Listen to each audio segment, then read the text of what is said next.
ସୁବର୍ଣ୍ଣପୁର ଜିଲ୍ଲା ଉଲୁଣ୍ଡା ସରସ୍ୱତୀ ଶିଶୁ ବିଦ୍ୟା ମନ୍ଦିର ଠାରେ 29ତମ ବାର୍ଷିକ ଉତ୍ସବ ଅନୁଷ୍ଠିତ ହୋଇଯାଇଛି।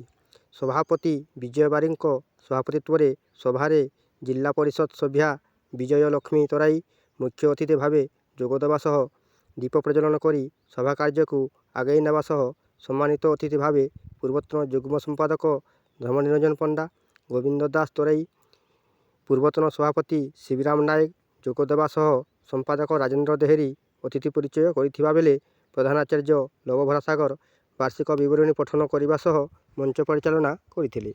ପୁରସ୍କାର ବିତରଣୀ ସମୟରେ ମୁଖ୍ୟ ଅତିଥି ଭାବେ ଗୋଷ୍ଠୀ ଶିକ୍ଷା ଅଧିକାରୀ ଅଜୟ କୁମାର ଲୁହା, ମୁଖ୍ୟ ବକ୍ତା ଭାବରେ ସାଂସ୍କୃତିକ ଗବେଷକ ଡକ୍ଟର ଅନିରୁଦ୍ଧ କୁରକୁରିଆ ଯୋଗଦେଇ ଶିଶୁର ଆଦର୍ଶ ଚରିତ୍ର ଓ ରାଷ୍ଟ୍ର ନିର୍ମାଣରେ ଶିକ୍ଷାର ଭୂମିକା ବୋଲି ମତ ରଖିଥିଲେ। ଛାତ୍ରଛାତ୍ରୀ ତଥା ବିଦ୍ୟାଳୟର ଉନ୍ନତି କାମନା କରିବା ସହ ସମ୍ମାନିତ ଅତିଥି ଭାବେ ଅତିରିକ୍ତ ଶିକ୍ଷା ଅଧିକାରୀ ଯୋଗେଶ୍ୱର ଦାସ କୃତିତ୍ୱ ଅର୍ଜନ କରିଥିବା ଛାତ୍ରଛାତ୍ରୀମାନଙ୍କୁ ମାନପତ୍ର ସହ ପୁରସ୍କାର ବିତରଣ କରିଥିଲେ। ଜନାର୍ଦ୍ଦନ ସାହୁଙ୍କ ତତ୍ତ୍ୱାବଧାନରେ ଛାତ୍ରଛାତ୍ରୀମାନଙ୍କ ଦ୍ୱାରା ସାଂସ୍କୃତିକ କାର୍ଯ୍ୟକ୍ରମ ଅନୁଷ୍ଠିତ ହୋଇଥିଲା। ବିଦ୍ୟାଳୟର ସମସ୍ତ ଗୁରୁଜୀ ଗୁରୁମା ଦୀର୍ଘ ଦିନ ଧରି ଶିଶୁମାନଙ୍କୁ ବିଭିନ୍ନ ପ୍ରକାର ନୃତ୍ୟ, ସଙ୍ଗୀତ, ଯୋଗ ପ୍ରଦର୍ଶନୀ, ଡ୍ରାମା, ନାଟକ ନିର୍ଦ୍ଦେଶନା ଦେଇ ପ୍ରସ୍ତୁତି କରାଇଥିଲେ।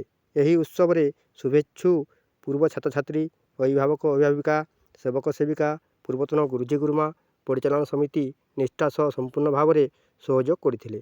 ଶେଷରେ ଯୁଗ୍ମ ସମ୍ପାଦକ ଠାକୁର ରାଜହଂସ ଧନ୍ୟବାଦ ଦେଇଥିଲେ।